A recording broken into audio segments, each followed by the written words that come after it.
Netafim irrigation India private limited या ठिबक सिंचनामधील अग्रगण्य कंपनीकडून ठिबक सिंचन आणि एआय तंत्रज्ञानाच्या सहाय्याने ऊस पिकाच्या विक्रमी उत्पादनाकडे झेप या विषयावरती आज आपण वेबिनार आयोजित केलेला आहे.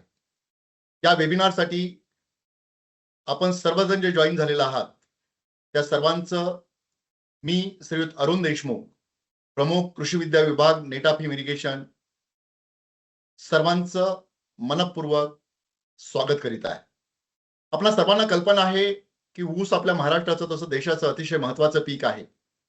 महाराष्ट्रामधली साखर कारखानदारी, साखर कारखान्यांची संख्या, त्याचप्रमाणे देशातील कारखान्यांची संख्या, त्यांची दररोजची गाळप क्षमता जर आपण विचारात घेतली तर फार मोठ्या प्रमाणावरती आपल्याला ऊसाची आवश्यकता भासणार आहे. आणि आताची आपण दर एकरी उत्पादकता राज्य आणि देश पातळीवरची जर पाहिली तर उत्पादकता फारच कमी आहे, 32 ते 35 टन प्रति एकरी. महाराष्ट्रामध्ये काही बहादर शेतकरी, प्रगतशील शेतकरी, मार्गदर्शक शेतकरी आहेत की ज्यांची एकरी उत्पादकता 100 टन, 125 टन, 150 टन, एवढंच काय 170 टनापर्यंत एकरी उत्पादन शेतकरी बंधूंनी घेतलेलं आहे. आणि या सगळ्या गोष्टींचा विचार करता आजच्या वेबिनारमध्ये आपण ऊसाचं विक्रमी उत्पादन घेण्याकडे वाटचाल कशी करणार याच्या बाबतीमध्ये मार्गदर्शन करणार आहोत. या कार्यक्रमाची रूपरेषा अशी असणार आहे. सुरुवातीला 10 मिनिटांमध्ये मी स्लाइडच्या मदतीनं प्रेझेंटेशन देईन.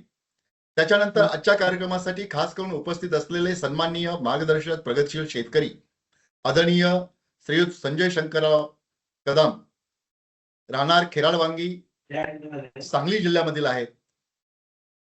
कदम साहेब, नेटाफिम इरिगेशन तर्फे आणि जॉईन झालेल्या सर्वांतर्फे आपणास आपलं मनपूर्वक स्वागत.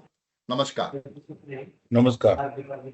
त्याचप्रमाणे आजच्या कार्यक्रमासाठी आपल्या मराठवाड्यामधील, महाराष्ट्र तसेच कर्नाटक, आंध्र प्रदेश, तामिळनाडू, छत्तीसगड, इतर विविध राज्यांमध्ये ऊसाच्या बाबतीमध्ये अतिशय उत्कृष्ट मार्गदर्शन करणारे कृषीभूषण, ऊसभूषण, त्याचप्रमाणे नॅचरल शुगर अँड अलाइड इंडस्ट्रीजचे संचालक आदरणीय श्रीयुत पांडुरंग साहेबराव आव्हाड साहेब आज आपल्याला मार्गदर्शन करणार आहेत. आव्हाड साहेब, आपलंही या कार्यक्रमामध्ये मनपूर्वक स्वागत. नमस्कार. नमस्कार. नमस्कार. नमस्कार. तर आजचं प्रेझेंटेशन आपण सुरुवातीला सुरू करणार आहोत. एक 10 मिनिटाचं प्रेझेंटेशन झाल्यानंतर आपण कदम साहेब आणि आव्हाड साहेबांना प्रश्नोत्तराच्या माध्यमातून आपणास माहिती देण्याचा प्रयत्न करणार आहोत.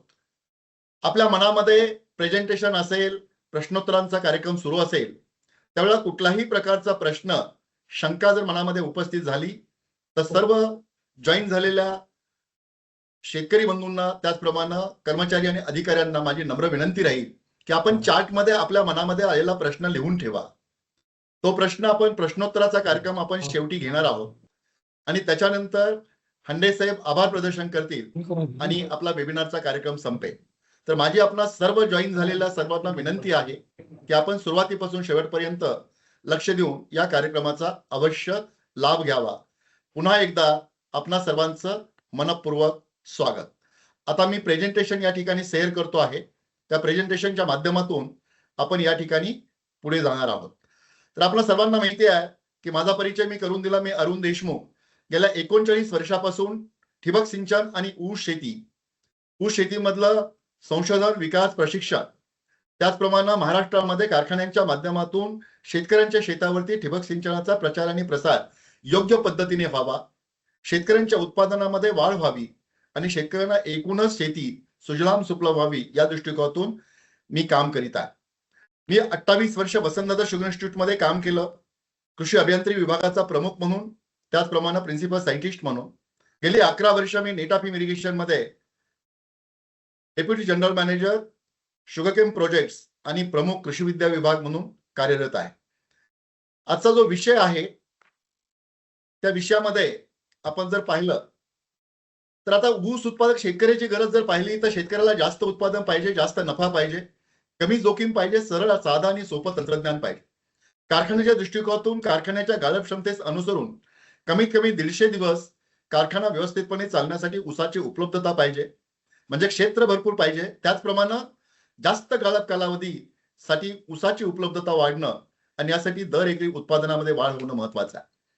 ठिबक सिंचन हे असं तंत्रज्ञान आहे मित्रांनो जमिनीची प्रत, पिकाचा प्रकार, पिकाचं वय, पिकाच्या मुळांची वाढ, मुळांची अन्न आणि पाणी शोषून घेण्याची क्षमता, ऊस लागणीचा हंगाम, जमिनीच्या पृष्ठभागावरून पाण्याचं होणारं बाष्पीभवन, त्याचप्रमाणे ऊसाच्या पानांमधून पाण्याचं होणारं उत्सर्जन, शेताला असणारा चढ आणि उतार, या सर्व मूलभूत गोष्टींचा विचार करून ऊसाच्या मुळांजवळ थोडं थोडं पाणी हळुवारपणे थेंबा थेंबाच्या स्वरूपामध्ये देणं, त्याचप्रमाणे पाण्यामध्ये विरघळणारी किंवा द्रवरूप खतांच्या माध्यमातून पिकाच्या वाढीस अनुसरून पिकाला आवश्यक असणारी अन्नद्रव्य हे पिकांच्या मुळांशी देणं, ऊसाची वाढ जोमदारपणे घडवून आणणं, ऊसाचं उत्पादन टनामध्ये वाढवणं आणि ऊसाला मिळणारा दर याच्या माध्यमातून शेतकऱ्याचं दर एकरी उत्पन्न रुपयामधलं वाढवणं, मिळालेल्या उत्पन्नामधून उत्पादन खर्च वजा जाता एकूणच शेतकऱ्याच्या निव्वळ नफ्यामध्ये वाढ करणं आणि खऱ्या अर्थानं ऊसाची शेती सुजलाम सुफलाम करणं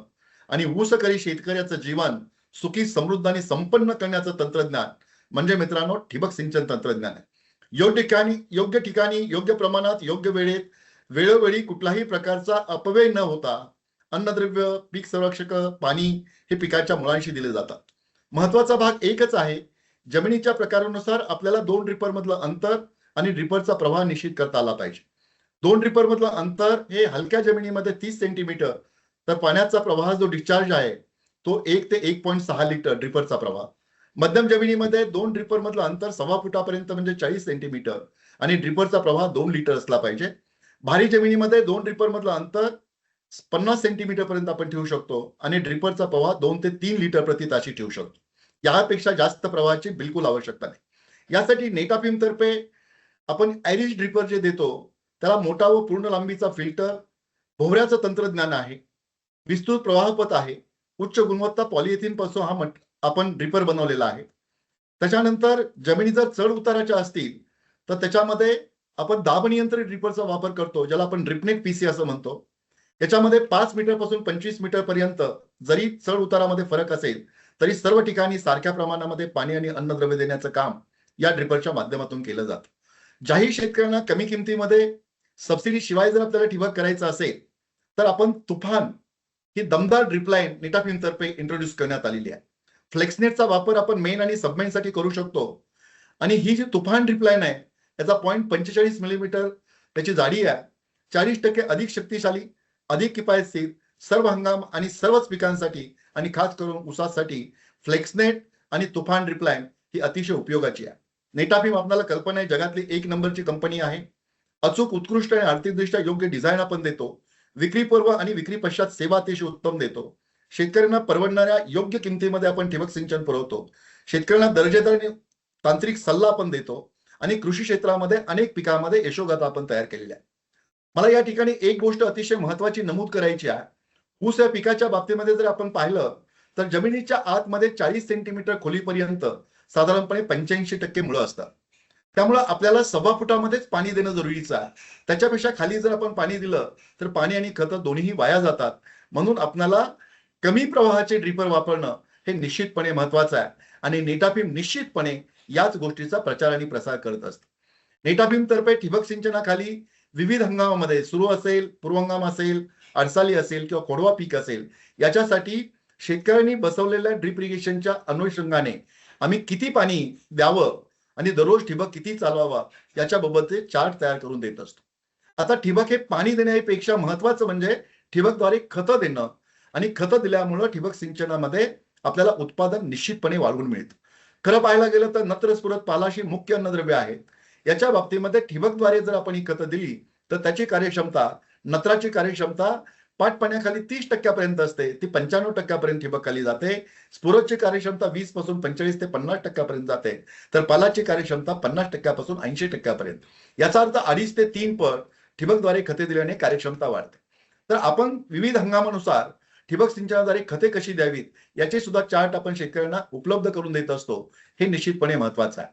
आता नेटाफिमच्या बाबतीमध्ये स्वयंचलित खत आणि पाणी व्यवस्थापन यंत्रणा, ज्याला आपण स्वयंचलित ठिबक सिंचन तंत्रज्ञान म्हणतो किंवा आम्ही डिजिटल फार्मिंग सोल्युशन म्हणतो. त्याच्यामध्ये सर्व कामं जे आहेत, पंप चालू बंद करणं, वॉल उघडणं, फिल्टर साफ करणं, त्याच्यानंतर विद्युत वाहकता आणि आपल्याला इलेक्ट्रिकल कंडक्टिव्हिटी आपण ज्याला म्हणतो आणि सामू हे नियंत्रण करणं शक्य होतं. रिमोटच्या माध्यमातून आपल्याला कंट्रोल करता येतं आणि सेन्सर आधारित सिंचन, आर्द्रता, तापमान इत्यादी माहिती आपल्याला संकलित करता येते. महाराष्ट्रामध्ये सर्वसाधारणपणे 900 युनिट्स नेटापिम मार्फत निश्चितपणे बनवलेल्या आहे. आता आपल्याला कल्पना आहे की सध्या एआय तंत्रज्ञानाचा विचार होऊ राहिलेला आहे. आता एआय तंत्रज्ञान किंवा कृत्रिम बुद्धिमत्ता म्हणतो, याच्या माध्यमातून काय होतं की आपल्याला ऊस शेतीमध्ये सेन्सरच्या माध्यमातून पिकाच्या मुळाशी असणारा ओलावा निश्चित करून पिकाला अन्नद्रव्याची असणारी गरज लक्षात घेऊन तेवढंच पाणी आणि तेवढीच अन्नद्रव्य योग्य ठिकाणी देणं, त्याचप्रमाणे वातावरणामधील बदल लक्षात घेऊन पिकावरती येणाऱ्या रोग आणि किडीचा योग्य वेळेस बंदोबस्त करणं, या सगळ्या गोष्टी एआय तंत्रज्ञानाच्या माध्यमातून सुलभ होतात.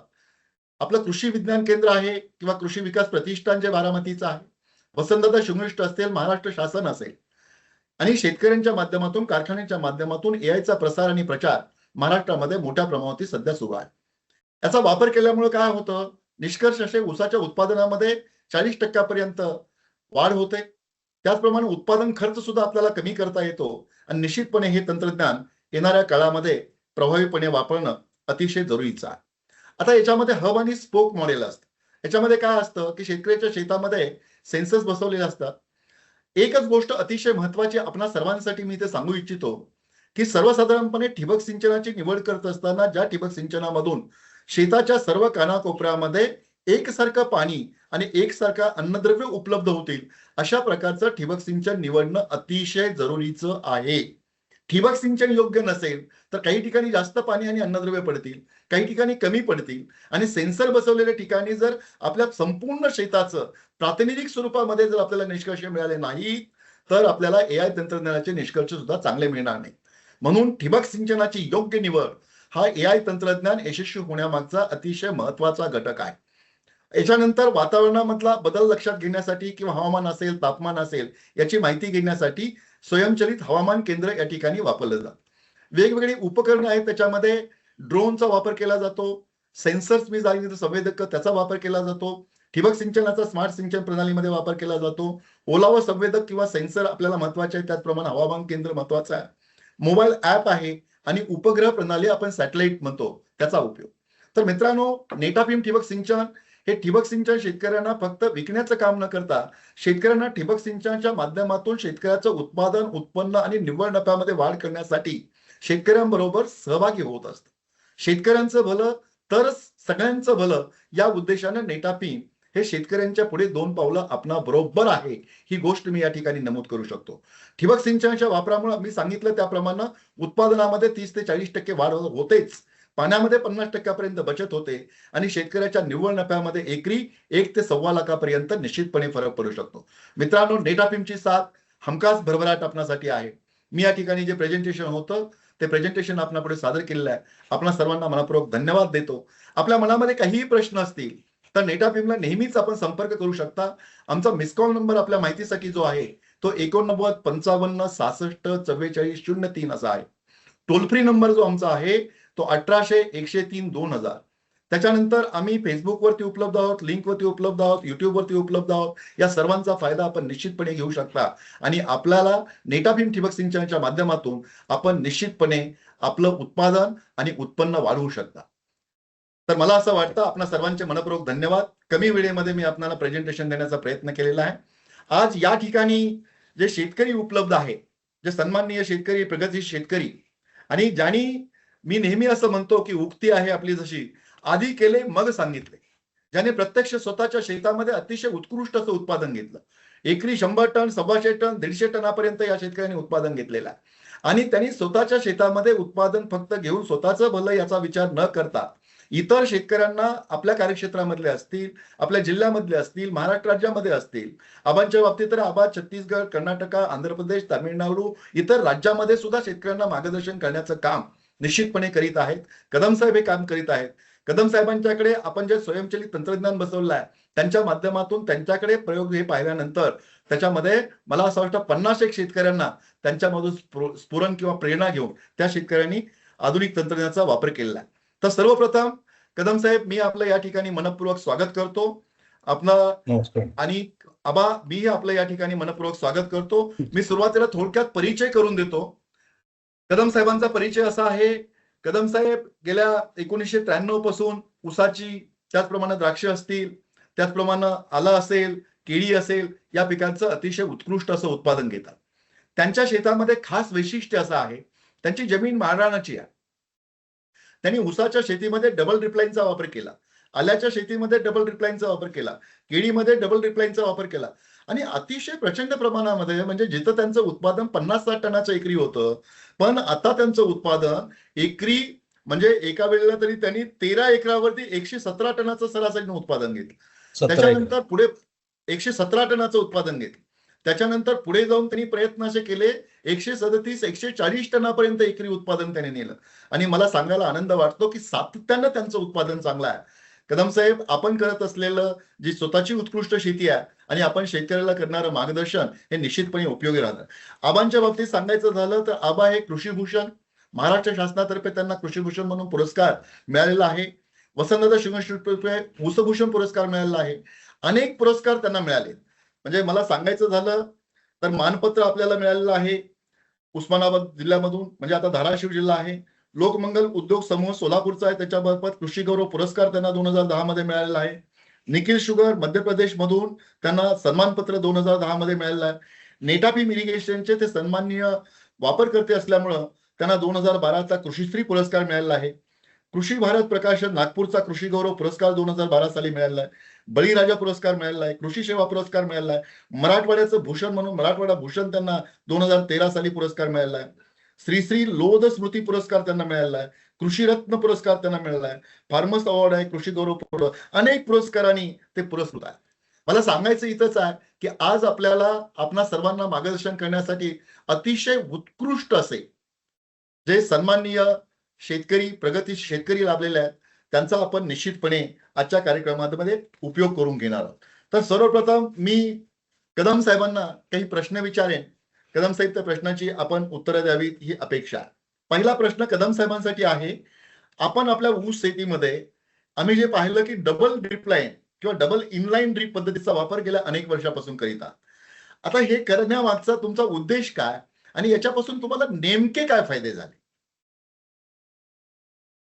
ज्या वेळेला सबसरफेस पद्धतीने सिंगल लॅटरलनं आम्ही 17 एकरामध्ये 117 टन उत्पादन ज्यावेळेला घेतलं सबसरफेस पद्धतीनं ॲटोमायझेशन, त्यावेळेला सबसरफेस पद्धतीच्या काही फायदे आहेत, काही थोड्याशा मर्यादा आहेत.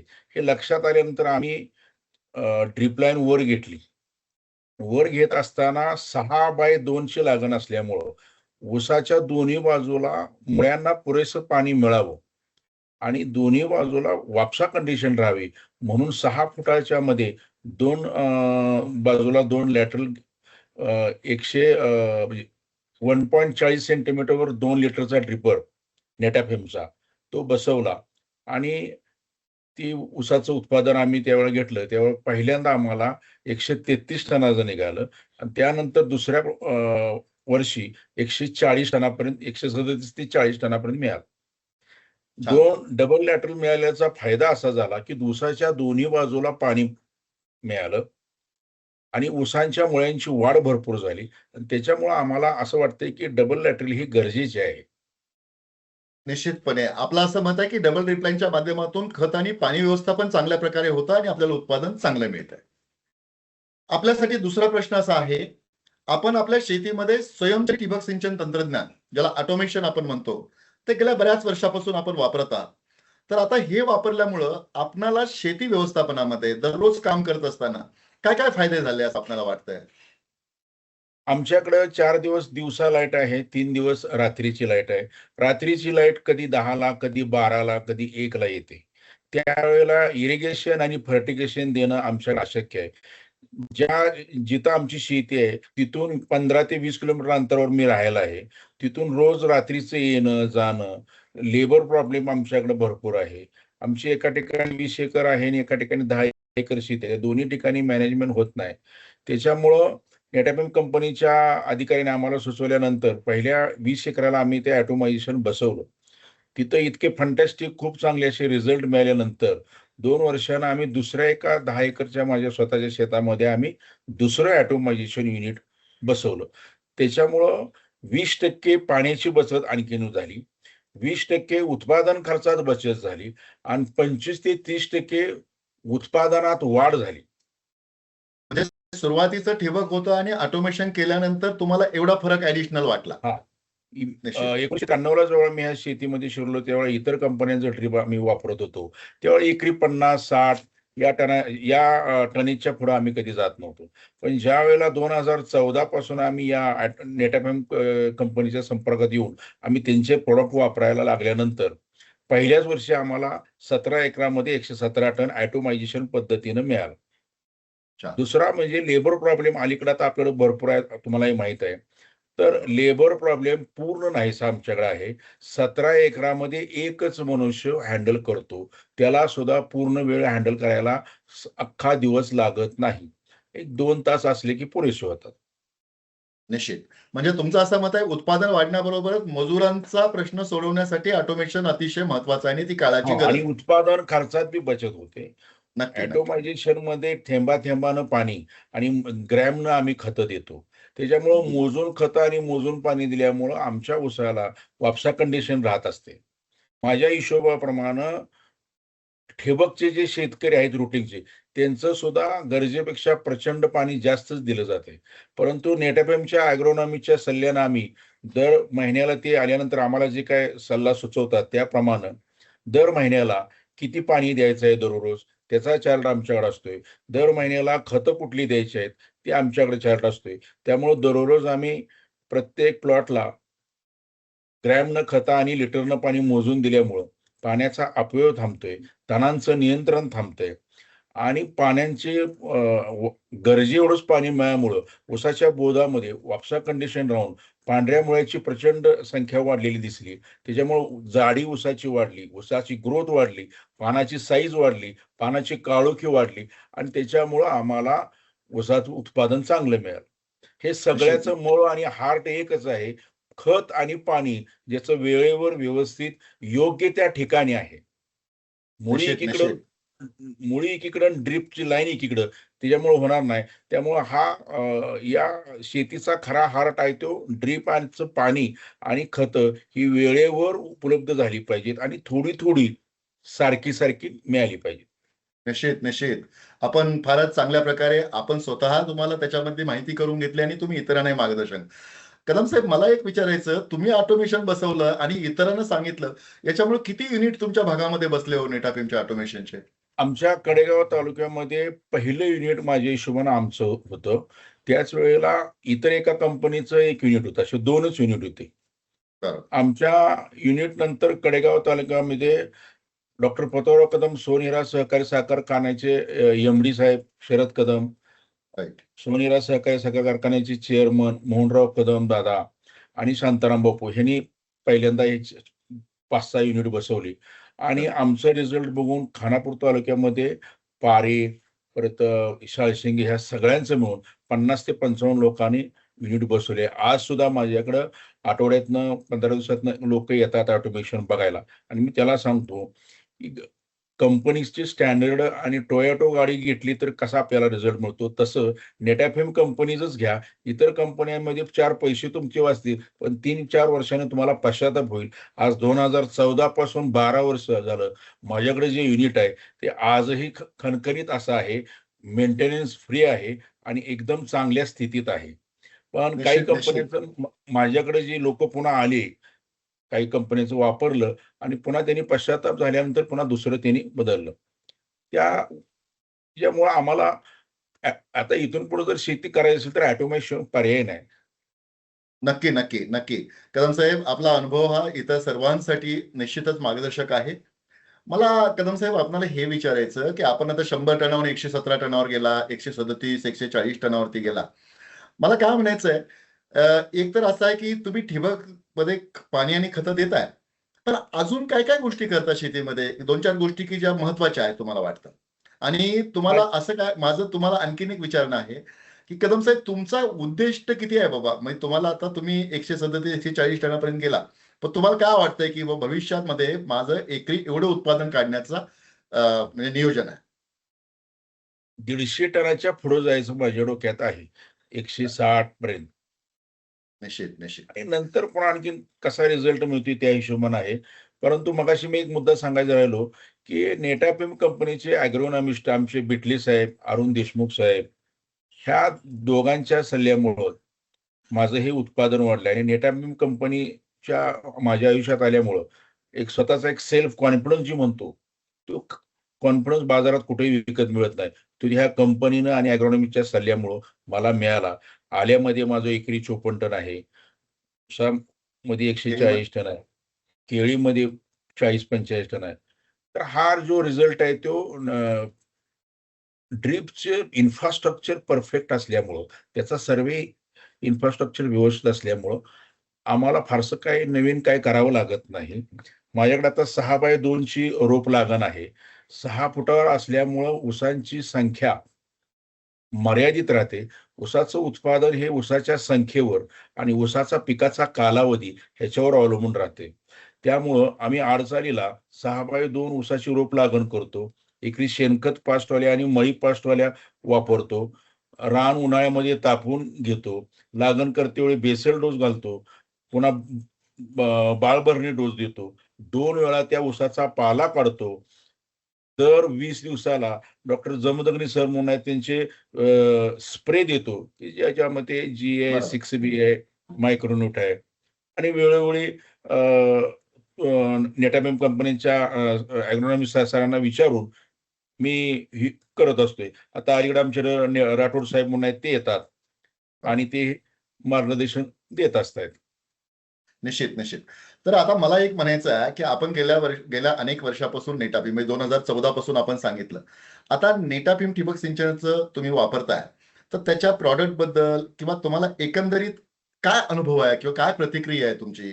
किंवा तुम्हाला काय अपेक्षित आहेत? अजून नेटाबीमनं काय करायला पाहिजे? हे थोडक्यात सांगा. नेटबॅम्पचं आत्ताचं व्यवस्थितच चालू आहे. आता त्यांनी आमचं मत आहे, की एआय मधले जे काही प्रॉडक्ट आहेत, त्यामध्ये जर आले, तर एकाच छताखाली सर्व आपल्याला सुविधा उपलब्ध मिळत जातील.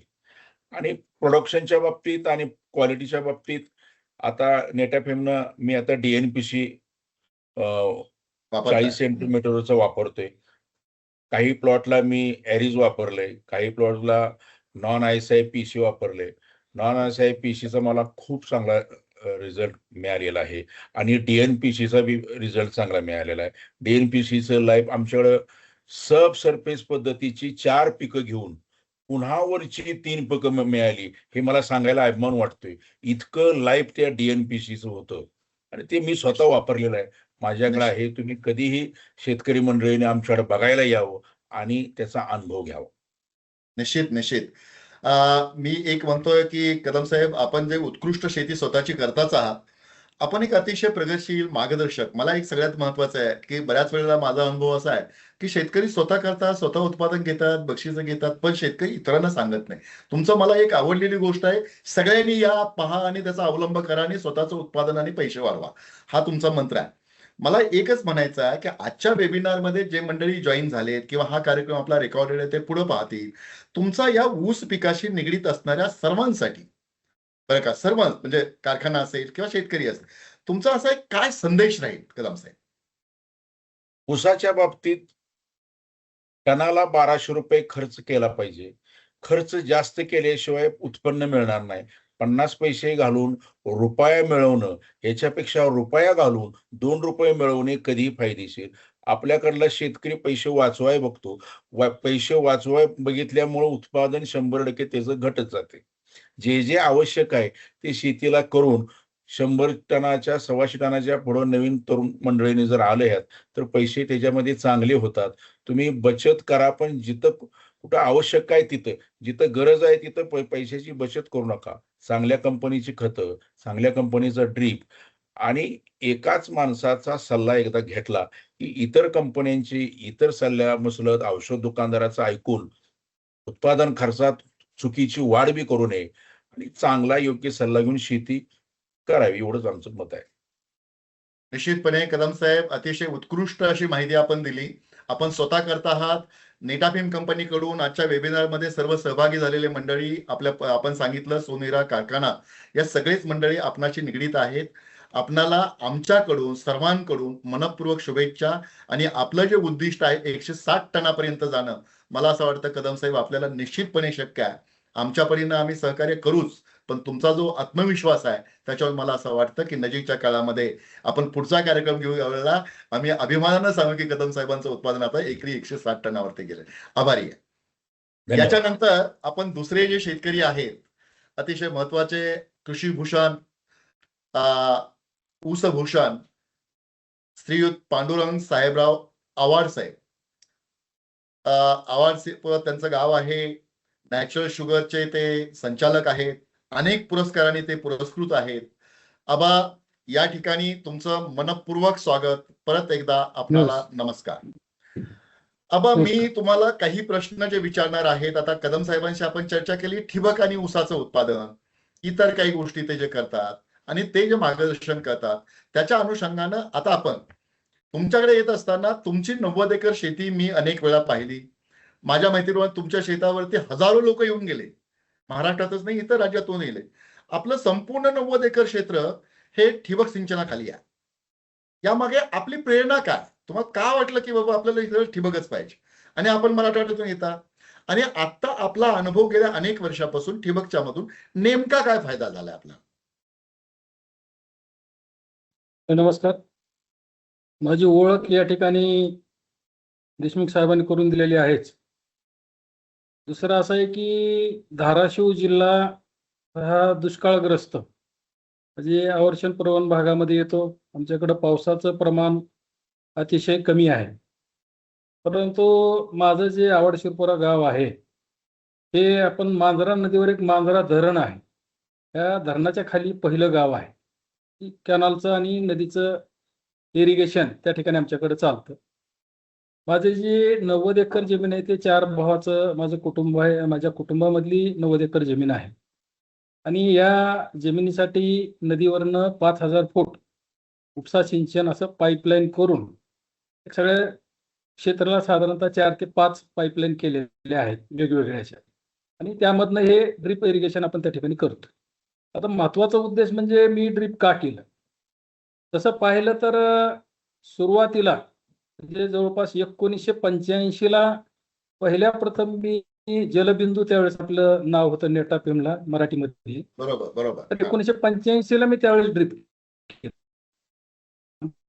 एकच संकल्पना त्यावेळेस आम्हाला सांगितलं की कमी पाण्यामध्ये ऊसाचं उत्पादन म्हणजे पाणी कमी लागतंय म्हणून त्यावेळेस मी ठिबक केलं. 1 वर्ष चालवलं. दुसऱ्या वर्षी धरण भरलं की आम्ही ठिबक काढून गुंडाळून ठेवून द्यायचं. कारण आमच्या डोक्यामध्ये पाणी भरपूर आता ठिबक गरज नाही. त्यानंतर एरणाक कारखान्याच्या माध्यमामधून आणि नॅचरल शुगरच्या माध्यमामधून त्यानंतर सुद्धा मी 2-3 वेळेस ज्या वेळेस दुष्काळ पडला त्यावेळेस मी ड्रिप केलं. परंतु धरण भरलं की मात्र ड्रिप काढून आम्ही गुंडाळून ठेवतो. परंतु आता जे आपण हा वेबिनार घेत आहात असे काही कार्यक्रम काही आपल्या पाण्याच्या संदर्भात ठिबकच्या संदर्भात ऐकले आणि त्यामध्ये मला ज्या काही गोष्टी जाणवल्या त्यामध्ये विशेष म्हणजे असं आहे की शास्त्र असं सांगतं की कुठल्याही पिकामध्ये जमिनीत वापसा कंडिशन असल्याशिवाय पिकाची वाढ होत नाही किंवा पिकाचं उत्पादन वाढत नाही. आणि महत्वाचं त्यामध्ये आहे की ड्रिप इरिगेशन मध्ये हे 100% त्या ठिकाणी आपल्याला आज रोजी तरी दुसरी कुठलीही प्रणाली वापसा कंडिशन ठेवणारी अस्तित्वात नाही. हा मुद्दा सगळ्यात महत्वाचा मला त्या ठिकाणी लक्षात आला. आणि पूर्ण क्षेत्राला जरी जमीन खालीवरी असेल तरी ती सगळीकडं सगळ्या पिकाला सारखं पाणी प्रत्येक झाडाच्या बुडाला पडतं. हा दुसरं त्यामध्ये माझ्या लक्षात आलं. आणि सगळ्यात महत्वाचं पाण्यापेक्षा सुद्धा फर्टिगेशनचा एक मुद्दा मला या ठिकाणी त्या ठिकाणी मला म्हणजे भावला म्हणजे की आपण जनरली शेतकरी मराठवाडा असेल किंवा बऱ्याच ठिकाणी फेकून खतं टाकतात ऊसामध्ये. बरोबर. साधारण 30-35% ते वापरत येतात. पण ते शास्त्र सांगतं की पेरून द्या किंवा माती अडकत द्या. साधारण 40-45% त्याचा युटिलायझेशन होतं. परंतु ड्रिप मधनं जर आपण ही खतं दिली तर आता आपण चार्ट दाखवलं त्याप्रमाणे 80-85% ही खतं त्या पिकाला त्याचा अपटेक होत असल्यामुळं निश्चितपणे त्यामध्ये ऊसाचं उत्पादन वाढतं. आणि हे गोष्टी माझ्या लक्षात आल्यानंतर मग मात्र मी 2009 पासून संपूर्ण क्षेत्रावर 90 एकरवर ड्रिप इरिगेशन मी या ठिकाणी केलेलं आहे. आणि हे ड्रिप इरिगेशन केल्यानंतर माझा जो ऊस आहे ते 2 सरीतलं अंतर माझं 7 फूट आहे 2009 पासून. आणि सुरुवातीला 2 डोळे 1 डोळा लावत होतो, पण अलीकडे आता जे 5-6 वर्षापासून रोप लागण जे आहे 7x1.5 या पद्धतीनं ऊसाची लागवड मी त्या ठिकाणी करतोय. आणि मग हे 2010ला मला या ठिबकच्या माध्यमातून 10 एकरमध्ये माझं एकरी सरासरी 110 टन एवढं मला त्या ठिकाणी ॲव्हरेज त्या ठिकाणी पडलेलं आहे. आता यामध्ये फायदे जर पाहिले तर हे ठिबक कशामुळे बसवलं हे मला लक्षात आल्यामुळे मी हे बसवलं. आणि फायदे जर पाहिले तर याचे प्रचंड फायदे. फायदे म्हणजे एकतर आम्हाला म्हणजे सगळ्यात महत्त्वाचा मुद्दा आहे की आमच्या डोक्यामध्ये जे होतं किंवा पाणी वगैरे दिले की ऊसाला भरपूर पाणी लागतं आणि भरपूर पाणी द्यायचं. आता पाण्यातला प्रश्न असा आहे की ऊस लहान असला काय, उगवणीला असला काय, कांडी घातलेली काय किंवा रोप लावलं काय आणि हार्वेस्टिंगला गेला काय, पाण्यामध्ये सगळीकडे सारखंच पाणी जातं. पाणी तिथं काही कमी जास्त करता येत नाही. आणि मी नेहमी म्हणतो कुठेही गेल्यावर की ज्याच्या शेतात पाट त्याची लागली वाट असं नेहमी म्हणतो. कारण की पिकाच्या गरजेनुसार जसं माणसाला त्याला जेवढी भूक आहे तेवढंच तो जेवण करतो. तो काय ताटामध्ये वाढले म्हणून सगळं ताट संपवत नाही. परंतु पिकाच्या गरजेनुसार पाणी देण्याची व्यवस्था म्हणजे ठिबक. आणि हा फायदा मला त्या ठिकाणी जास्त झाला. जरी डॅम असला तरी शेवटी कसं आहे की पाण्यानं जमिनी खराब होतात आणि जमिनीमधलं जे क्षारफळपणा वाढलेला आहे तो सुद्धा या ठिबकमुळे कमी झालेला आहे. म्हणजे आवश्यकतेपेक्षा जास्त पाणी न दिल्यामुळं जमिनीची सुपीकता टिकून राहिली, हा मोठा फायदा झाला. त्यामध्ये पाण्याची बचत तर निश्चितपणे 50-55% झालेलीच आहे. पण खतामध्ये सुद्धा ड्रिप इरिगेशनच्या माध्यमामधून जी आपण जी खतं दिली त्या खताच्या माध्यमातून सुद्धा मला त्या ठिकाणी 20-25% बचत झाली. बचत. आणि सगळ्यात महत्त्वाचा मुद्दा या ठिकाणी माझं जे ऊसाचं उत्पादन आहे, जवळजवळ माझ्या मतानं 30 ते 40% मला ऊसाचं उत्पादन जास्त झालं. हा फायदा मला ह्या ड्रिपमधून झाला. नक्कीच आवाड साहेब, म्हणजे तुम्ही स्वतः ड्रीपचे अनुभव घेऊन स्वतः आपण ज्या वेळेला ठिबक चांगल्या कंपनीचं केलं आणि आपण ज्या वेळेला सगळ्याच गोष्टीमध्ये बदल केला त्यावेळेला आपलं उत्पादन सरासरी 110 टनापर्यंत गेलं. आणि मला असं वाटतं सातत्यानं आपलं उत्पादन हे 100 टनापेक्षा जास्त आहे. निश्चितच उत्पादन वाढीसाठी, खतांचा खर्च कमी करण्यासाठी, पाण्याचा सदुपयोग करण्यासाठी आपल्याला ठिबक महत्वाचा आहे. आता आबा माझा प्रश्न आपणाला असा आहे की आपण आपल्या कारखाना कार्यक्षेत्रामध्ये अनेक शेतकऱ्यांच्या ऊस शेतीमध्ये आता कसं आहे की विस्मा म्हणजे आदरणीय ठोंबरे साहेब हे विस्मा म्हणजे वेस्टर्न इंडियन शुगर मिल असोसिएशनचे अध्यक्ष आहेत आणि नॅचरल शुगरचे सुद्धा अध्यक्ष आहेत. तर ते आपल्याला AI टेक्नॉलॉजी किंवा कृत्रिम बुद्धिमत्ता याच्या बाबतीमध्ये त्यांचा सहभाग सुरुवातीपासून आहे. म्हणजे कृषी विकास प्रतिष्ठान बारामती, VSI, विस्मा यांनी एकत्रितपणे या प्रयोगाची सुरुवात केली आणि आपल्या कारखाना कार्यक्षेत्रावरती सुद्धा AI तंत्रज्ञान आपण वापरताय. आता AI तंत्रज्ञान वापरण्याचं आपल्याला का वाटतं AI वापरायला पाहिजे आणि AI बद्दलचं तुमचा अनुभव आता म्हणजे आपण सुरुवात केलेली आहे, पण तुम्हाला काय लाभ अपेक्षित आहेत किंवा AI तंत्रज्ञान काय आहे ते जरा थोडक्यात सांगावं. त्यामध्ये सगळ्यात महत्त्वाचं जे आहे की साखर कारखाना कार्यक्षेत्रामध्ये यावर्षी या नॅचरल शुगरच्या कार्यक्षेत्रात आज रोजी 550 म्हणजे 550 शेतकऱ्यांच्या शेतावर हे आपण हे सगळं यायची प्रणाली बसवलेली आहे. यामध्ये जो हे बसवण्याचा मूळ उद्देश जो आहे की जे 2-3 वर्षापासून म्हणजे 5-7 वेळेस आम्ही बारामती KVKला व्हिजिट दिल्या आणि त्या ठिकाणी जे त्यांनी AI बसवून जे उत्पादन घेतलेलं आहे एकरी 150 टन. साधारणपणे आतापर्यंत आमचं जे डोक्यामध्ये आहे की आडसाली ऊसालाच 100 टन निघालेलं आहे किंवा निघत होतं. 12 महिन्यामध्ये कधी 100 टन निघालेलं नाही. परंतु या AI प्रणालीमध्ये त्या ठिकाणी 12 महिन्यांमध्ये त्यांनी 150 महत्त्वाचा मुद्दा कारखान्याच्या कार्यक्षेत्रामधला असा विषय आहे त्याच्यामध्ये की आपल्याला ऊसाचं उत्पादन वाढणं गरजेचं आहे. कारण आपण यावर्षी पाहतोय की बऱ्याचशा कारखान्यामध्ये सीझन कमी झाला, सीझन वाढला पाहिजे, ऊसाचं उत्पादन वाढलं पाहिजे. यामध्ये 2 गोष्टी, शेतकऱ्यांचं सुद्धा उत्पादन वाढणं अतिशय गरजेचं आहे. कारण ऊस क्रशिंग करण्यासाठी कुठूनही ऊस आणण्याला मिनिंग नाही. शेतकऱ्यांचं उत्पादन जसं आता कदम साहेबांचं ते 160 पर्यंत त्यांचं उद्दिष्ट आहे. परंतु आम्ही या ठिकाणी शेतकऱ्यांचं उत्पादन हे आज रोजी जे आमचं कारखान्याचं यावर्षीचा जो हंगाम संपला यामध्ये 10,10,10,10,000 झालं आणि आमचं ॲव्हरेज कारखाना कार्यक्षेत्राचं हे साधारणतः 95 टन हे आलेलं आहे.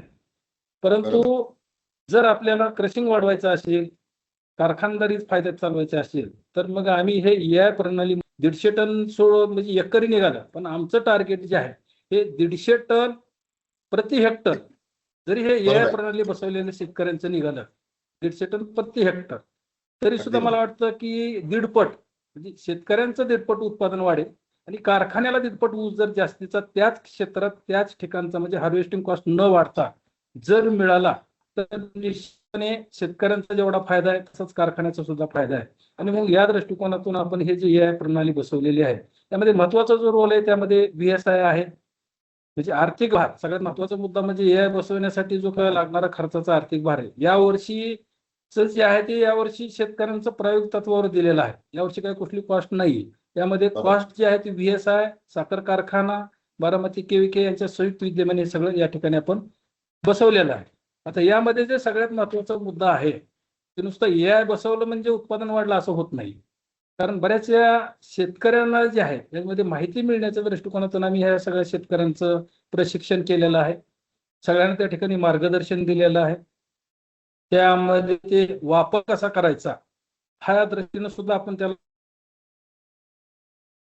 त्या ठिकाणी आपण दिलेली आहे. आणि मला सांगायला एक म्हणजे आपल्यासाठी सांगू इच्छितो की या नॅचरल शुगर मध्ये आजपर्यंत म्हणजे आज रोजी चालू साधारणतः 7,000 हेक्टर क्षेत्रावर ड्रिप इरिगेशन चालू आणि म्हणूनच आम्हाला आमचं जे उत्पादनही वाढलेलं आहे साखर कारखाना कार्यक्षेत्राचा आणि आम्हाला पाहिजे तो तेवढा ऊस म्हणजे कारखान्याचं गाळप 150 दिवस चाललं तो सुद्धा आम्हाला या ठिकाणी उपलब्ध झालेला आहे. त्यामुळे आपल्याला आता जे सांगितल्याप्रमाणे हे जे उत्पादन आहे आता 10 लाखावरनं जर समजा 150 टार्गेट ठेवलं आम्ही दीडपट केलं तर 14-15 लाख टनाचं गाळप कारखान्याचं त्या ठिकाणी होणार आहे. आणि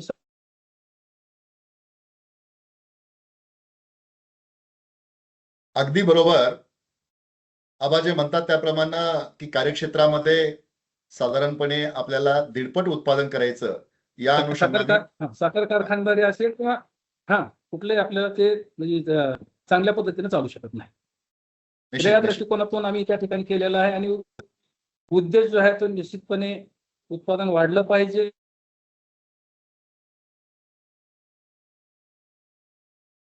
पण एक पाव अर्धा टक्का रिकव्हरी सुद्धा वाढून मिळालेली आहे. निश्चित निश्चित आबा आपला उद्देश अतिशय चांगला आहे की साधारणपणे शेतकऱ्यांचं दर एकरी उत्पादन वाढावं, कारखान्याला पुरेसा ऊस उपलब्ध व्हावा, म्हणजे आहे त्या खर्चामध्ये आपल्याला दीडपट जर उत्पादन वाढलं तर निश्चितपणे फायदा होईल. आबा मला असं वाटतंय की दुसरा एक महत्वाचा प्रश्न आपणासाठी आहे की आता हे AI प्रणाली वापरत असताना आता यावर्षी प्रयोगादाखल म्हणून त्याच्यावरती खर्च नाही आहे, पण पुढे तो खर्च येणार आहे. पुढे जर शेतकऱ्यांना खर्च येणार आहे. आता लागण पीक तसंच खोडव्यामध्ये मी आपल्या कारखान्यात होतो त्याच वेळेला आपली चर्चा झाली होती की आपल्याला खोडव्यामध्ये याचा वापर करायचा आहे.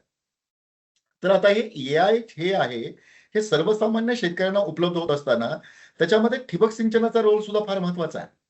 कारण शेतकऱ्याकडे असणारा ठिबक जर योग्य पद्धतीचा असेल तर माझं असं म्हणणं आहे की ठिबक कसं असावं हा एक मुद्दा आणि दुसरा म्हणजे सर्वसामान्य शेतकऱ्यासाठी AI बाबतीत तुम्हाला काय वाटतं, म्हणजे तुमचं मत काय त्या बाबतीत? तसं पाहिलं तरी AI वापरायचं जे आहे सगळ्यात महत्वाचा मुद्दा हे AI प्रणाली वापरण्यासाठी 2 गोष्टी अतिशय महत्वाच्या आहेत. पहिला मुद्दा ठिबक असलंच पाहिजे. ठिबक नसेल तर तुम्ही AI प्रणालीचा काही फायदा होऊ शकत नाही. अगदी पाहिजे. बरोबर. आणि ड्रीप हे तुमचं ॲक्युरेट, कारण हे AI प्रणाली म्हणजे तुम्हाला ॲक्युरेसी त्याच्यामध्ये जास्त आहे. आर्टिफिशियल इंटेलिजन्स म्हणण्यापेक्षा माझं म्हणणं असं की ॲक्युरेट इन्फॉर्मेशन अगदी त्याचं नाव बरोबर. म्हणायला काही हरकत नाही. कारण ह्यामध्ये सगळ्या आपल्याला ॲक्युरेट सगळे इन्फॉर्मेशन येतात. आणि दुसरा सगळ्यात महत्वाचा मुद्दा याच्यामध्ये AI प्रणालीमधला आहे तो सॉइल टेस्ट. माती परीक्षण केल्याशिवाय आपल्याला खताचा कुठला वापर करायचा, कारण तुमच्या जमिनीचा प्रकार कुठला आहे, जमीन कशी आहे यानुसार हे सगळं आपल्याला चालतं.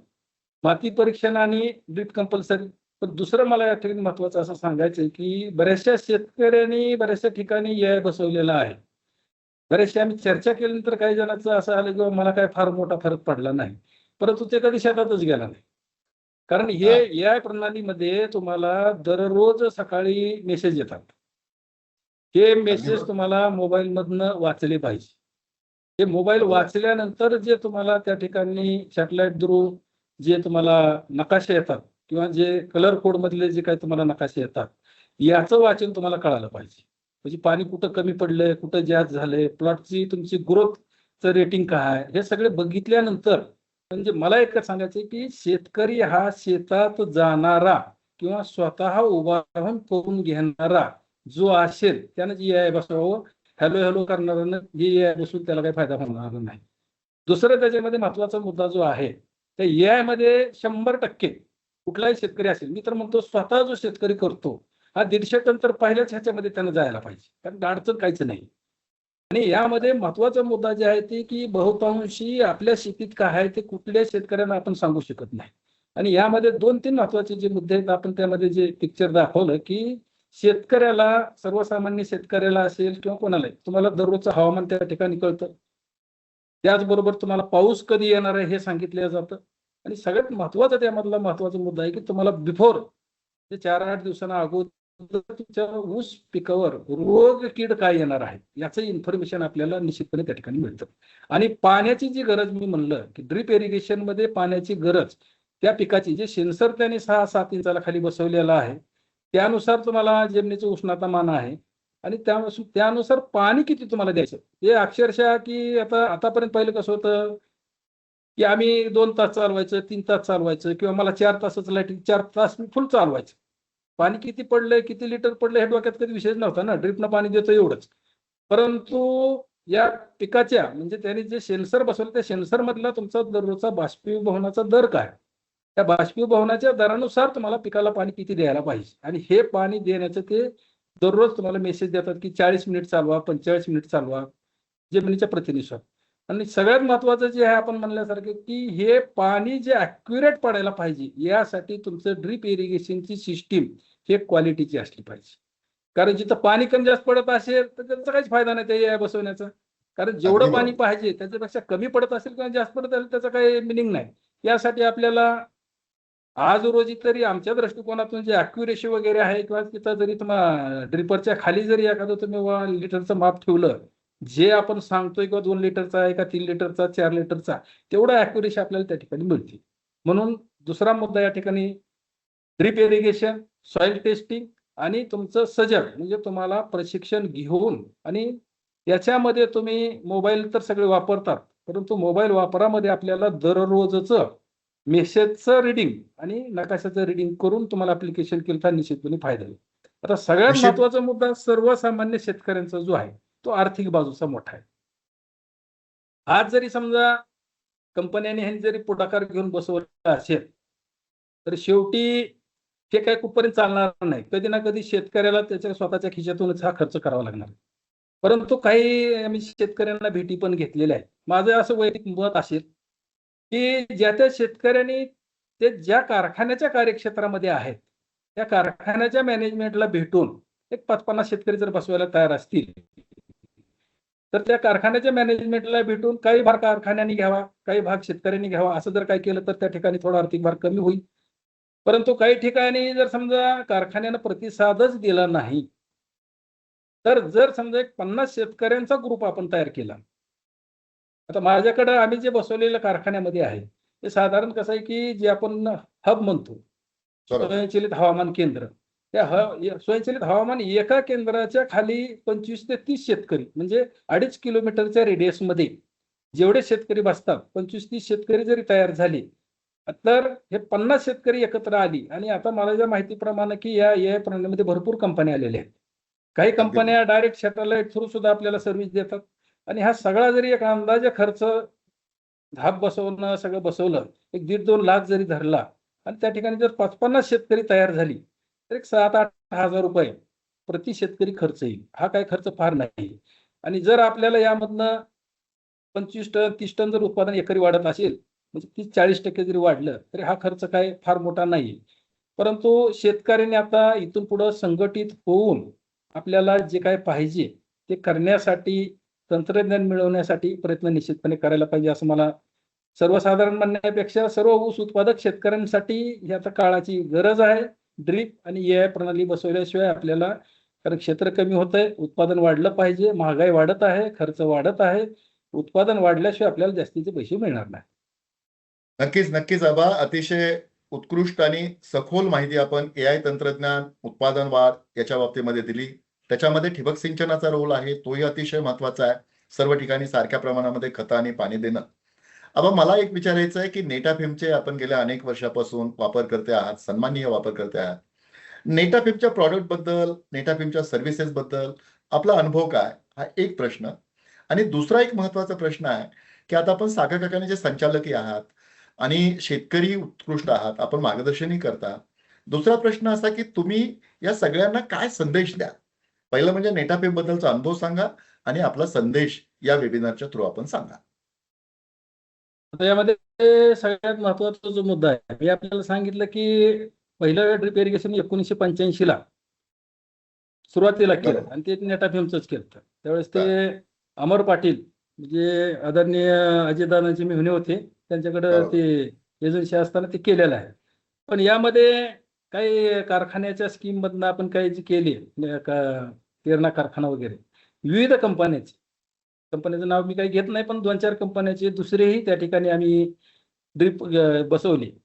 परंतु बऱ्याच वेळेस काय झालं, काही कंपन्याचं तर अक्षरशः वर्ष झालं आणि मग ऊस तुटताना ड्रिप काढायला आम्ही ज्यावेळेस गेलो त्यावेळेस ते आपण म्हणजे वाळून गेले, ती लॅटरल वाढायला गेले की त्या तुटूच आल्या, म्हणजे ओढून सुद्धा निघाले नाही, त्याचे तुकडे पडले. म्हणजे ते बरोबर. उन्हानं तळून म्हणजे ते क्वालिटी त्याच्यामध्ये झाली. काही कंपन्याचं काय झालं की आता जनरली सगळा ऊस माझा 2010-11 पासून हार्वेस्टरनं जातो आणि हार्वेस्टरला कसं होतं की ड्रिपची नळी लॅटरल काढावीच लागते, बरोबर. कारण नाहीतर मग तसंच ड्रिप नळी वाया जाते. काही कंपन्यामध्ये काय झालं की ज्यावेळेस आम्ही ड्रिप काढा गेलो ते ताणल्यामुळं नळीची लांबी वाढली, पण ते तशीच राहिली, पुन्हा ॲज झाली नाही. ज्या ठिकाणी आम्ही हे तुमचं जे नेटाफिमचं बसवलेलं होतं त्या ठिकाणी आम्ही ते त्याच पद्धतीनं ओढून काढले, परंतु त्याच्यामध्ये लांबी कुठं वाढली नाही, म्हणजे थोडं बहुत ताणल्या गेला पण बाहेर काढल्यावर ते तशाला तसं राहील. दुसरं काय झालं की या वातावरणाचा परिणामाचा जो काय होतो, काय ड्रिपवर जे काही मोडतं काय तुटतं, तसा या ठिकाणी आम्हाला परिणाम झाला नाही. सगळ्यात महत्वाचा मुद्दा मला या ठिकाणी सांगायचं की ज्यावेळेस ड्रिप आम्हाला बसवायचं ठरवतो आम्ही आणि बसवल्याचं ठरवल्यानंतर ज्यावेळेस आपल्या कंपनीच्या एखाद्या इंजिनियरला वगैरे फोन केला की बाबा आम्हाला ड्रिप बसवायचं आहे, तर आपण त्याचा सर्वे करतो. तर सर्वे करायला आल्यानंतर एक महत्वाचा मुद्दा या ठिकाणी आपल्या कंपनीच्या माध्यमातून मला म्हणजे नमूद करावा वाटतो की बऱ्याचशा कंपन्यांमध्ये काय होतं की इंजिनियर येतो, त्याच्या पद्धतीनं तो त्याचा सर्वे करतो, त्याचा लेआउट काढून देतो. परंतु आपल्या इंजिनियरचं असं झालं किंवा शेतकऱ्याला तुला नेमकं काय पाहिजे, तुला कशा पद्धतीचं इरिगेशन पाहिजे. अगदी बरोबर. कारण कसं असतं की त्याच्या मनाप्रमाणे त्याला काय पाहिजे. कारण मला जरी घर बांधायचं असलं तरी शेवटी इंजिनियर जरी नकाशा काढत असला तरी मला घरामध्ये काय काय पाहिजे, ते माझी सुविधा पाहिजे ना. तसं त्या आपल्या इंजिनियरनी तुम्हाला काय पाहिजे ते म्हणजे शेतकऱ्यांच्या मागणीनुसार, परंतु टेक्निकली परफेक्ट, शेतकऱ्याची मागणी आहे म्हणून असं नाही, पण टेक्निकली परफेक्ट डिझाईन तयार करून, म्हणजे सगळ्यात महत्वाचं की इथं काय होतं की ऋणानुबंध शेतकऱ्याचा आणि कंपनीचा म्हणजे आपुलकीचा जो विषय तो त्या ठिकाणी मोठा येतो. आणि आफ्टर सेल सर्व्हिस हा फार मोठा प्रश्न कुठल्याही नवीन तंत्रज्ञानामध्ये असतो. यामध्ये महत्वाचा मुद्दा मला आपल्याला सांगायचं की ज्या वेळी आम्ही ऑर्डर दिले असतील काय असतील की इमिजिएट ताबडतोब आम्हाला जे आपले डीलर आहे, डीलरच्या मार्फत हे बसवून तर मिळालंच, पण त्यानंतरच्या पुढच्या ज्या ट्रीटमेंट आहेत, समजा अशी ट्रीटमेंट देणं आहे, अशी ट्रीटमेंट एकदा बसवून गेलं की पुणे येत नाही. तर आता बरोबर. कारखान्याच्या माध्यमातून आपल्याकडे टायप पण केलेलं की दर 3 महिन्याला 4 महिन्याला आपला डीलर येतो, आम्हाला ते मटेरियल ते ॲसिड दिलं जातं आणि आपले इंजिनियर येऊन ते आमच्याकडनं म्हणजे ते क्लीन करून घेतलं जातं आपले ड्रिपर वगैरे. त्यामुळं नेटाफिमच्या बाबतीमध्ये सांगायचं झालं तर सगळ्याच बाबतीमध्ये म्हणजे ॲक्युरेसी आहे, त्याचबरोबर आपला सपोर्ट मोठा आहे आणि आफ्टर सेल सर्व्हिस हा जो भाग आहे तर त्या ठिकाणी तोही त्या ठिकाणी ते चांगल्या पद्धतीने त्या ठिकाणी मिळतोय. तसं पाहिलं तर मी पहिल्या सुरुवातीला जे ड्रिप बसवलं ते 12 वर्ष त्या लॅटरल मला चालले. त्याच्यानंतर मी पोखरामध्ये गाव आल्यानंतर तो पुन्हा सगळ्या लॅटरल मी बदलून घेतले, कारण काही मला सबलाईन वगैरे बदलायची गरज पडत नाही. परंतु बहुतांश आता थोडंसं अलीकडं अशी परिस्थिती आहे की पोखरात गाव आहेत त्यांची सबसिडी निघते, पण इतरच्या ठिकाणी काही ठिकाणी 2-2, 3-3 वर्ष सबसिडी काही लोकांना मिळाली, कुणाला मिळाली नाही आणखी. आणि मग अशा वेळेस काय होतो शेतकरी की त्याचा क्वांटम म्हणजे पैसा अडकून राहतो आणि मग तो ड्रिपकडे येत नाही. तर तसं मला एक सांगावं या ठिकाणी वाटतंय की मी स्वतः वापरलेलं आहे. जे आता आपण स्वतः दाखवलं की आपण जे तुफान म्हणून जे काढलेली आहे लॅटरल, येस. त्या लॅटरल मध्ये जे आहे ते तुम्हाला 50% कमी पैशामध्ये आहे. आणि अगदी मी बरोबर. स्वतः वापरली. आज माझ्याकडे 3 वर्ष झालं. म्हणजे 2 वर्षापासून मी वापरतोय. आणि साधारणपणे आपण सांगितलं 0.45चं थिकनेस त्याची आहे. एक 4 ते बरोबर. 5 वर्ष आरामशीर ते चालते. म्हणजे ज्या शेतकऱ्यांना सबसिडीसाठी वेळ नसेल किंवा क्विक त्याला जर बसवायचं असेल, तर तुफान म्हणजे जे आपण काढले हे प्रॉडक्ट त्या ठिकाणी अतिशय चांगले. आणि शेतकऱ्यांना जर मला सांगायचं म्हणलं तर एक निश्चितपणे मी त्या ठिकाणी सांगू इच्छितो शेतकऱ्यांना की ऊस हे पीक बिगर ड्रिपचं लावू नये. मी तर नेहमी कुठेही म्हणतो की बाबा तुम्ही जे फ्लड इरिगेशन इज क्राईमच म्हणायला हरकत नाही. आता कसं हे म्हणण्याचा एकच उद्देश आहे की आता पश्चिम महाराष्ट्रातली मंडळी शेवटी मला काहीतरी म्हणणारच आहेत. कारण त्यांच्याकडे मी गेल्यावर ते म्हणले आमच्याकडे पाणी भरपूर आहे ड्रिपचं किंवा काय प्रॉब्लेम असतील त्यांचे. परंतु दुष्काळग्रस्त भाग आमचा आहे सर. बरोबर. एका आयुक्तांनी तर सांगितलं होतं की मराठवाड्यातला ऊस संपल्याशिवाय दुष्काळ संपणार नाही. इथपर्यंत आमच्यावर वेळ आलेली आहे. आणि आम्हाला ऊसाशिवाय पैसा मिळत नसल्यामुळं या ड्रिपशिवाय आम्हाला पर्याय नाही. कारण आहे त्या पाण्याचं नियोजन त्या ठिकाणी झालं पाहिजे. आणि दुसरा सगळ्यात महत्त्वाचा मुद्दा या प्रणालीमध्ये सुद्धा आता अलीकडे कुठं झाला नाही, पण आम्ही नॅचरल शुगरमध्ये एक वेगळा प्रयोग असा करतोय की 100 शेतकऱ्यांच्या शेतामध्ये खोडव्यामध्ये आम्ही हे बसवले. लागवडीचं अगदी झालं, बरोबर. पण खोडव्याचं बी उत्पादन वाढणं गरजेचं आहे. आता किती अगदी वाढेल, बरोबर. काय वाढेल हा भाग नंतरचा आहे. पण एक प्रायोगिक तत्वावर आम्ही खोडव्यामध्ये सुद्धा 100 शेतकऱ्यांच्या शेतामध्ये हे EI प्रणाली बसवून त्याचंही काय नेमकं होतंय ते बघतोय. कारण आपल्याला आमच्याकडं 1 लागवड आणि 2 खोडवे 3 पिकं एका लागवडीनंतर निश्चितपणे या मराठवाड्यामध्ये घेतले जातात. आणि आमचा दुष्काळग्रस्त भाग असल्यामुळे आणि दुसरा सगळ्यात महत्त्वाचा मुद्दा म्हणजे वैयक्तिक माझं जर मला तुम्ही 15-20 वर्षापासून कुठली ऊसामधली पाचट जाळलेली नाही. पाचट न जाळल्यामुळं माझा ऑर्गॅनिक कार्बन 0.3, 0.4 न वाढलेला आहे. आणि आजच्या परिस्थितीमध्ये आज पुढच्या वर्षीचा हवामान जे क्लायमेट असेल किंवा इतर कोणी सांगितलेले की पुढं अल निनोच्या प्रभावामुळे दुष्काळ पडण्याची शक्यता आहे. आणि आम्हाला तर ते दर 3 वर्षाला 5वीला पुजलेलं आहे. पण पाचट ठेवून हे जे ड्रिपची आपण लॅटरल टाकल्यानंतर एक तर बाष्पीभवन कमी झालं. बाष्पीभवन कमी झाल्यामुळं पिकाच्या पाण्याची गरज कमी झाली आणि जेवढी गरज पाहिजे तेवढ्या ड्रिपमधून आपण त्या ठिकाणी देऊ शकतो. तर यापुढे भविष्यामध्ये माझं म्हणणं आहे की कुठलंही असेल ड्रिप वापरा. परंतु एक विनंती मात्र मी नक्की सर्व शेतकऱ्यांना करणार की शेतकरी मित्रांनो कुठल्याही पद्धतीने लोकलचं ड्रिप वापरू नका. काय रिमोल्डिंग करून दिल्या जाते.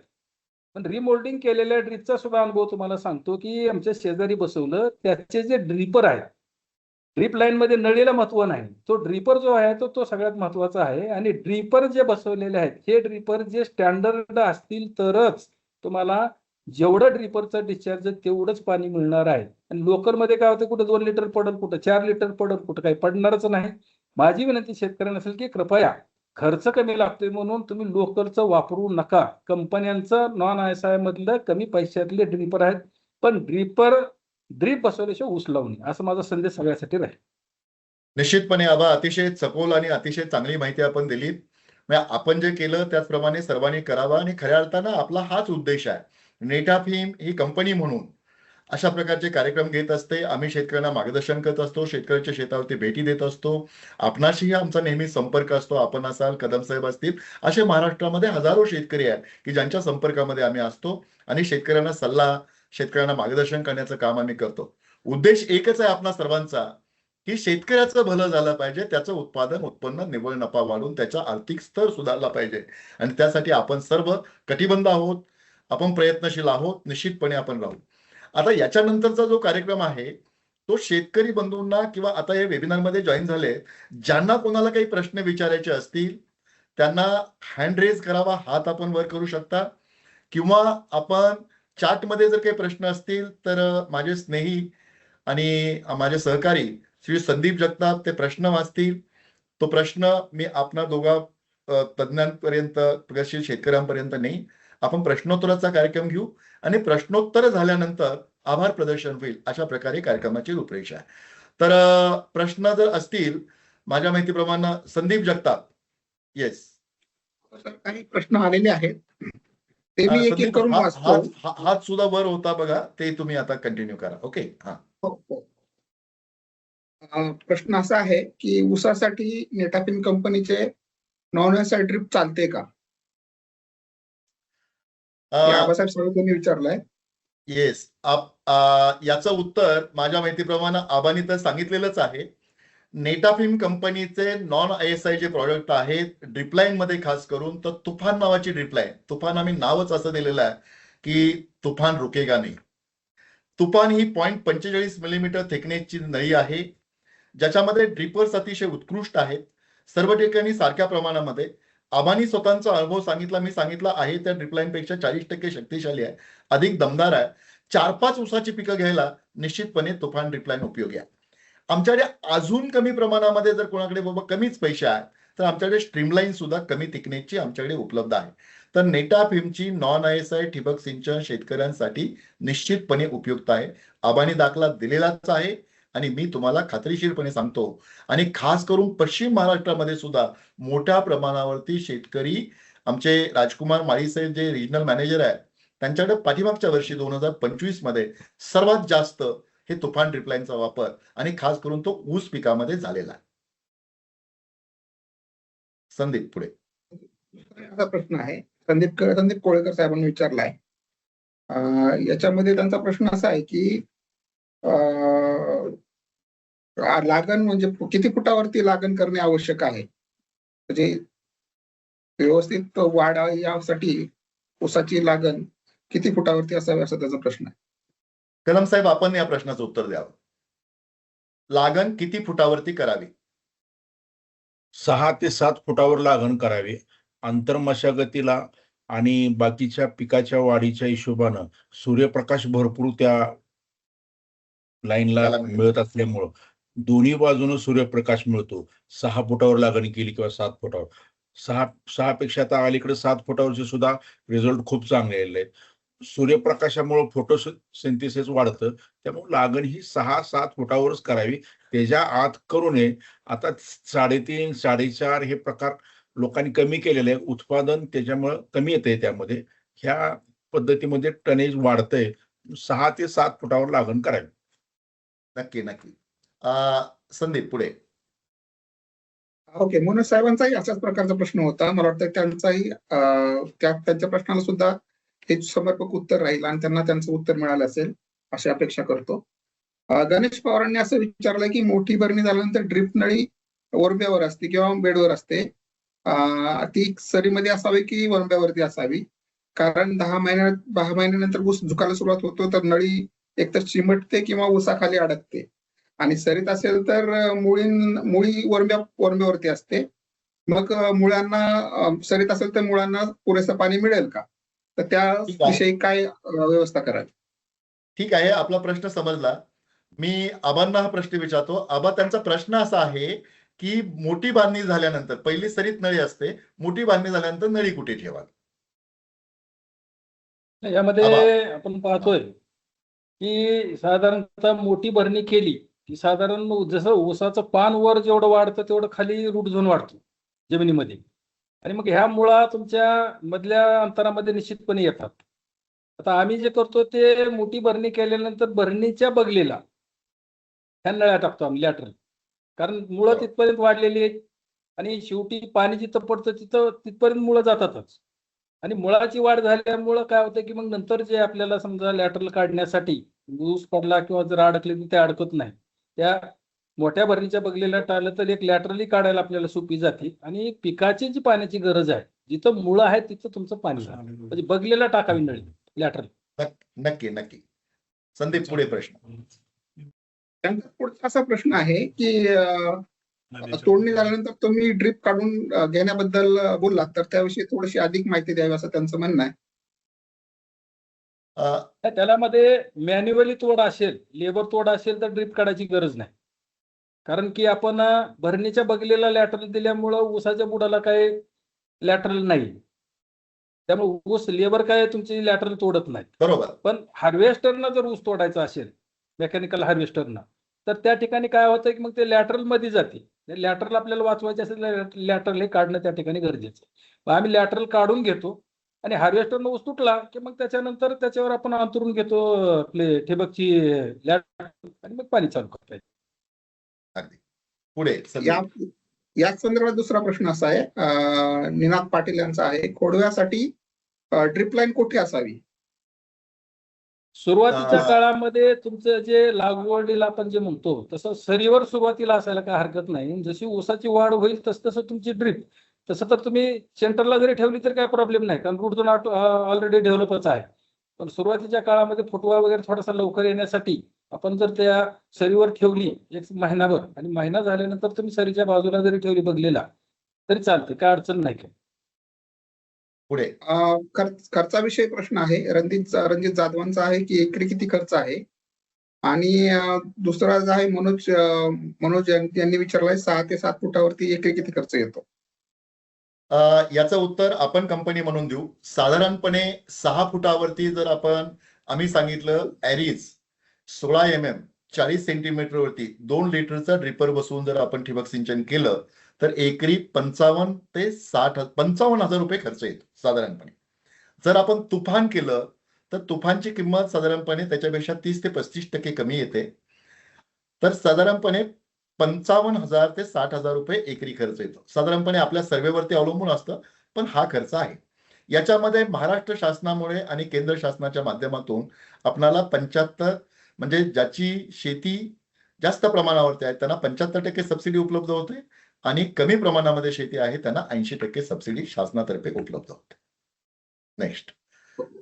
धन्यवाद सर. गणेश यादव यांचा प्रश्न असा आहे की ऊसामध्ये ज्यावेळी सरीतील अंतर वाढते, म्हणजे 7 फुटापेक्षा जास्त, त्यावेळी सिंगल ड्रिप लाईन योग्य राहील की डबल ड्रिप लाईन? याचं उत्तर कदम साहेब देतील. कदम साहेब, त्यांचं असं मत आहे, अंतर वाढलं तर डबल ड्रिप लाईन करावे की सिंगल ड्रिप लाईन? अंतर वाढलं तर डबल ड्रीप लाईनच केलं गरजेचं आहे. कारण एका बाजूने जर आपण ड्रीप लाईन केली तर त्या ऊसाला पुरेसं पाणी मिळणार नाही. त्याच्यामुळे दोन्ही बाजूला एक अर्ध्या फुटावर किंवा त्या 6 इंचावर असं 2 लाईनी असल्या तरच तिची वाढ चांगली होईल.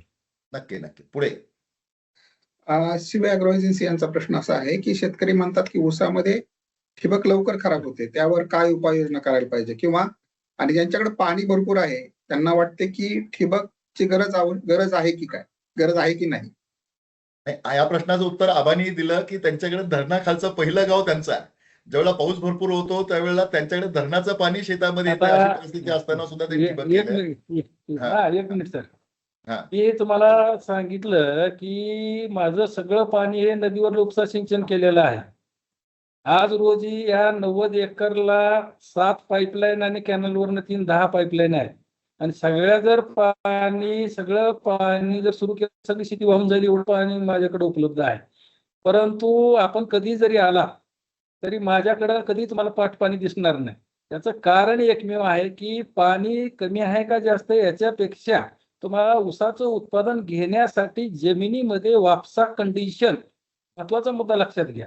वापसा कंडिशन जोपर्यंत शेतामध्ये राहत नाही तोपर्यंत तुमची पिकाची तुम्हाला पाहिजे तशी वाढ मिळत नाही. म्हणून पाणी जास्त आहे म्हणून ड्रिप करू नये असा काही विषय नाही. मी तुम्हाला सांगितलंच ना, 3दा केलं पाणी आहे म्हणून उपसून काढून मी गोळा करून टाकलं. परंतु ज्यावेळेस शास्त्र, म्हणजे तुम्हाला महत्वाचा मुद्दा आहे की ड्रिप करण्यामागचं शास्त्र समजून ड्रिप केलं पाहिजे. आणि हे ज्याला शास्त्र समजलंय तो माणूस तुमचं रेट किती होऊ द्या, काय व्हायचं ते होऊ द्या, अगर काय नाही तो पर्याय शोधणार, 100% ड्रिप शिवाय तो ऊस कधी लावणार. नक्की नक्की. संदीप, मला असं वाटतं संदीप काही 2 जणांचे हात वरती हात वर आहेत. आहेत. हा, तर गावंडे साहेबांना रिक्वेस्ट करेल मी की त्यांनी त्यांचा प्रश्न विचारावा.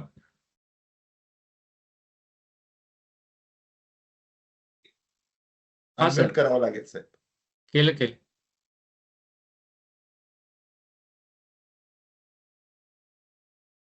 हॅलो, येते का हा, आवाज? बोला. गावंडे साहेब, दुसरा हात वरती आबासाहेब भोसले. आबासाहेब, प्रश्न विचारा. तुमचा व्हिडिओ ऑन केला तरी चालेल, करता येत असेल. नमस्ते सर. नमस्कार, बोला. खूप छान माहिती दिली सर. एक आनंद वाटला आबांचं मी ऐकलं की नेटाफिमचे शेतकरी असताना खूप अशी छान माहिती दिली सर त्यांनी मला. माझे 2 प्रश्न आहेत सर. ऊसात पोटेन्शियल किती आहे की एकरी जास्तीत जास्त किती यील्ड निघू शकतं, आणि दुसरी गोष्ट आहे की ज्यात आपण सुरूच्या लागवडी करतो डिसेंबर किंवा जानेवारीत लावतो तर आपण 100 टन काढू शकतो का 12 महिन्यात ऊस? Thank you sir. तर यामध्ये आबा बोला. बोलू सर. बोला ना आबा. आता ऊसाचं पोटेन्शियलच्या बाबतीत जे आपण बोलतो यामध्ये माझ्याकडे एक VSIचं बुकलेट आहे. एका कार्यक्रमाला गेल्यानंतर बघितलं तर त्यामध्ये त्याने असं लिहिलेलं आहे, ऊसाच्या जेनेटिक्स प्रमाणे प्रति हेक्टरी 650 टन ऊसाची उत्पादन क्षमता आहे. म्हणजे एकरी 260 टन हे VSIचं प्रमाणित सांगतोय, माझ्या मनचं सांगत नाही. बरोबर. 260 टन ऊसाची उत्पादन क्षमता आहे. आता आपण कुठपर्यंत जातो हा प्रश्न वेगळा आहे. आणि मग यामध्ये जे आहे ते जे शेतकरी आता 160-70 टनापर्यंत गेलेले आहेत. हा महत्वाचा मुद्दा त्याच्यामध्ये आहे की त्यांनी सांगितले की डिसेंबर जानेवारी जे आपण म्हणतो डिसेंबर जानेवारी किंवा समजा नोव्हेंबर लावल्यावर 100 टन निघू शकतं का? परंतु आजपर्यंतचे जे काही आपले रेकॉर्ड आहेत महाराष्ट्रातले झालेले किंवा 168 टनापर्यंत जरी गेलेले असतील तर हे सगळे आडसालीचे आहेत. जनरली कसं होतं की ज्याला 17-18 महिने थांबायचे त्याला 100 टन सहज निघू शकतं. परंतु AI प्रणालीमध्ये आज सुद्धा आपण जर बारामती केला गेला तर त्या 1 मार्चला त्यांनी तो ऊस लावलेला होता. यावर्षी सुद्धा लावलेला तो ऊस होता.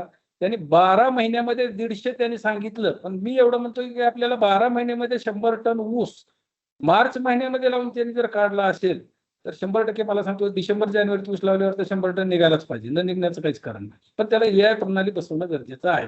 आपल्या याच्याप्रमाणे जर म्हणलं तर 100 टन निघणं थोडंसं अवघड आहे. जमिनीची सुपीकता, जमिनीचं ऑर्गॅनिक कार्बन किती आहे, जमीन पोयट्याची आहेत का, तुम्ही वेळच्या वेळेला खतं पाणी देताय का, हे सगळं त्याच्यामध्ये आलं. ज्याचं व्यवस्थापन हे सुनियोजित आहे तो शेतकरी. आणि याच्यामध्ये पोटेन्शियल जर म्हणलं तर मी म्हणतो 200 टनापर्यंत जायला तर काहीच प्रॉब्लेम असायला हरकत नाही. पण त्याच्यामध्ये आपल्याला वरचेवर आणखीन काही नवं आहे का बघून त्याच्यामध्ये जावं. येस. एक प्रश्न विचारू? हो विचारायचं.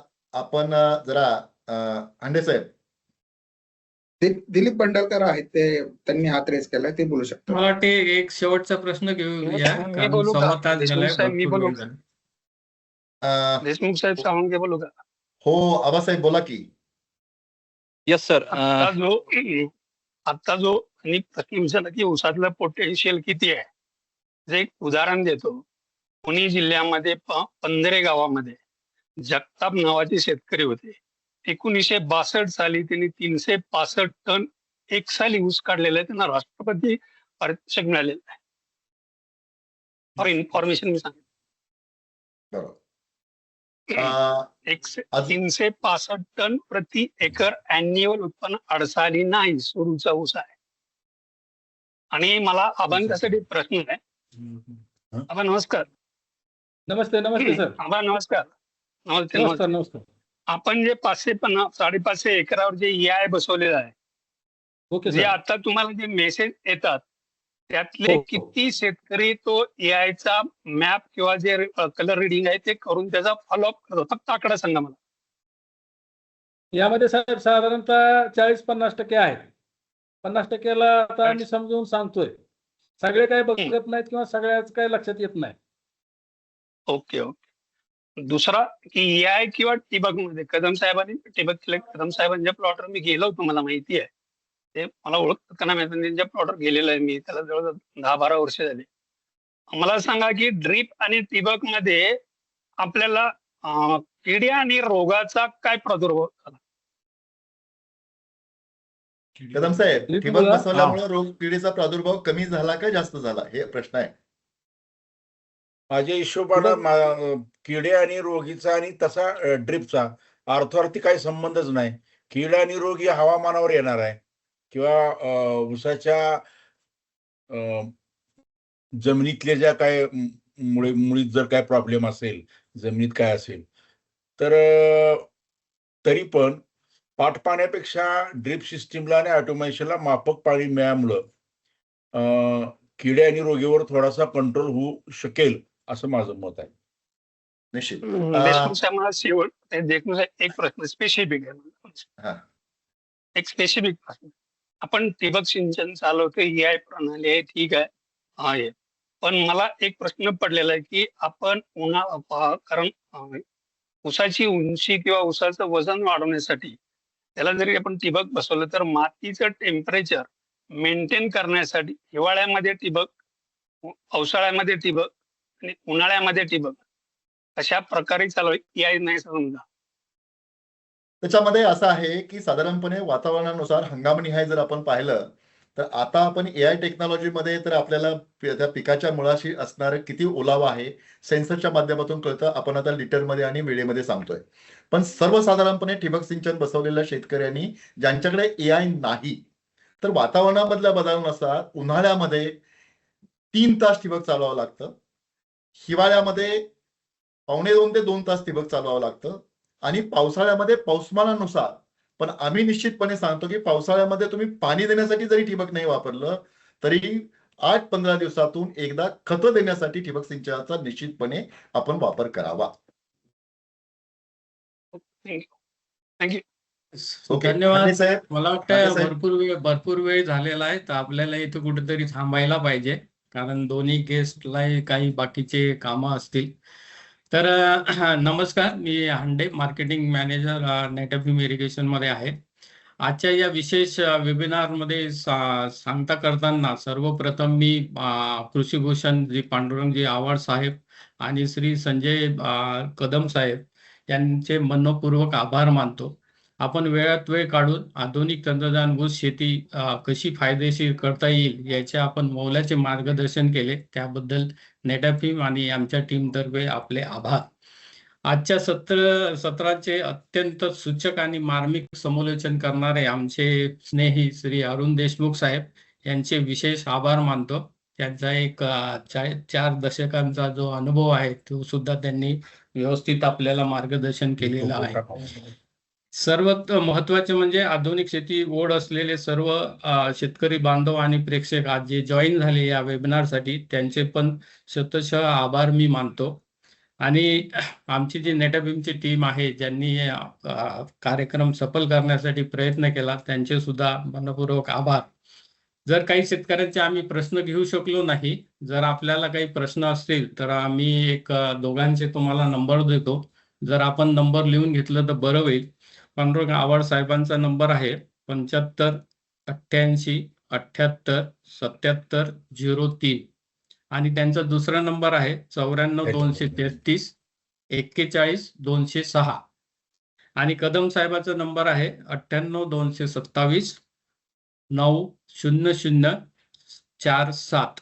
हा कदम साहेबाचा नंबर आहे. जर नेटअफिम कडून तुम्हाला जर काही माहिती पाहिजे असेल तर आमचा मिस कॉल नंबर आहे 89 55 55 66 44 03 आणि टोल फ्री नंबर आहे 1800 103 2000.